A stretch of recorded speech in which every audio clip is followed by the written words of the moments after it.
حضرت صلی اللہ علیہ وآلہ وسلم پر وحی کا ابتدائی دور اچھے سچے پاکیزہ خوابوں سے شروع ہوا۔ آپ خواب میں جو کچھ دیکھتے وہ صبح کی روشنی کی طرح صحیح اور سچا ثابت ہوتا۔ پھر من جانب قدرت آپ تنہائی پسند ہو گئے اور آپ نے غار حرا میں خلوت نشینی اختیار فرمائی اور کئی دن اور رات وہاں مسلسل عبادت اور یاد الہی و ذکر میں مشغول رہنے لگے۔ جب تک گھر آنے کو دل نہ چاہتا توشہ ہمراہ لیے ہوئے وہاں رہتے۔ توشہ ختم ہونے پر ہی اہلیہ محترمہ حضرت خدیجہ رضی اللہ تعالی عنہا کے پاس تشریف لاتے اور کچھ توشہ ہمراہ لے کر پھر وہاں جا کر خلوت گزین ہو جاتے۔ یہی طریقہ جاری رہا یہاں تک کہ آپ پر حق منکشف ہو گیا اور آپ غار حرا ہی میں قیام پذیر تھے کہ اچانک حضرت جبرائیل علیہ السلام آپ کے پاس حاضر ہوئے اور کہنے لگے کہ اے محمد پڑھو۔ آپ فرماتے ہیں کہ میں نے کہا کہ میں پڑھنا نہیں جانتا۔ آپ صلی اللہ علیہ وسلم فرماتے ہیں کہ فرشتے نے مجھے پکڑ کر اتنے زور سے بھینچا کہ میری طاقت جواب دے گئی۔ پھر مجھے چھوڑ کر کہا پڑھو۔ میں نے پھر وہی جواب دیا کہ میں پڑھا ہوا نہیں ہوں۔ اس فرشتے نے مجھ کو نہایت ہی زور سے بھینچا کہ مجھ کو سخت تکلیف محسوس ہوئی۔ پھر اس نے کہا کہ پڑھ۔ میں نے کہا میں پڑھا ہوا نہیں ہوں۔ فرشتے نے تیسری بار مجھ کو پکڑا اور تیسری مرتبہ پھر مجھ کو بھینچا۔ پھر مجھے چھوڑ دیا اور کہنے لگا کہ پڑھو اپنے رب کے نام کی مدد سے جس نے پیدا کیا اور انسان کو خون کی پھٹکی سے بنایا۔ پڑھو اور آپ کا رب بہت ہی مہربانیاں کرنے والا ہے۔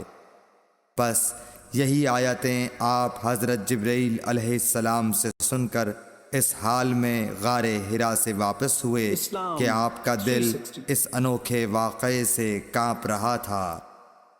آپ حضرت خدیجہ کے ہاں تشریف لائے اور فرمایا کہ مجھے کمبل اوڑھا دو، مجھے کمبل اوڑھا دو۔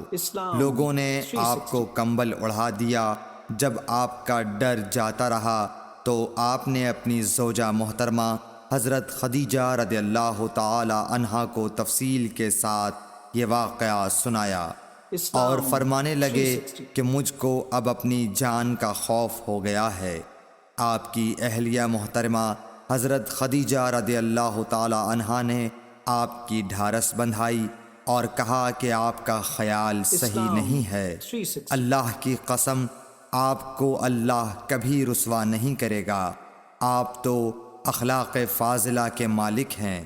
آپ تو کنبہ پرور ہیں، بے کسوں کا بوجھ اپنے سر پر رکھتے ہیں، مفلسوں کے لیے آپ کماتے ہیں، مہمان نوازی میں آپ بے مثال ہیں اور مشکل وقت میں آپ امر حق کا ساتھ دیتے ہیں۔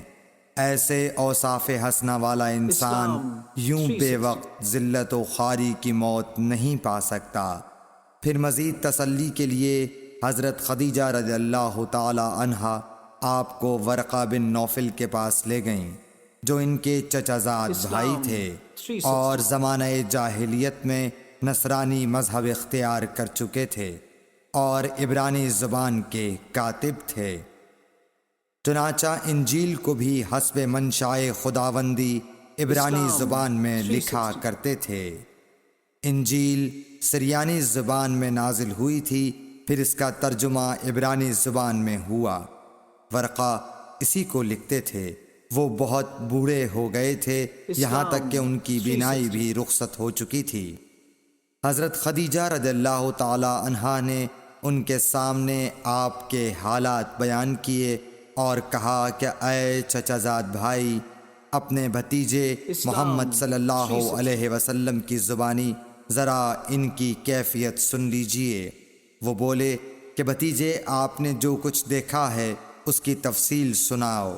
چنانچہ آپ صلی اللہ علیہ وآلہ وسلم نے از اول تا آخر پورا واقعہ سنایا، جسے سن کر ورقہ بے اختیار ہو کر بول اٹھے کہ یہ تو وہی ناموس معزز رازدان فرشتہ ہے جسے اللہ نے حضرت موسیٰ علیہ السلام پر وحی دے کر بھیجا تھا۔ کاش میں آپ کے اس عہد نبوت کے شروع ہونے پر جواں عمر ہوتا، کاش میں اس وقت تک زندہ رہتا جب کہ آپ کی قوم آپ کو اس شہر سے نکال دے گی۔ رسول کریم صلی اللہ علیہ وآلہ وسلم نے یہ سن کر تعجب سے پوچھا کہ کیا وہ لوگ مجھ کو نکال دیں گے، حالانکہ میں تو ان میں صادق و امین و مقبول ہوں۔ ورقہ بولا، ہاں یہ سب کچھ سچ ہے، مگر جو شخص بھی آپ کی طرح امر حق لے کر آیا لوگ اس کے دشمن ہی ہو گئے ہیں۔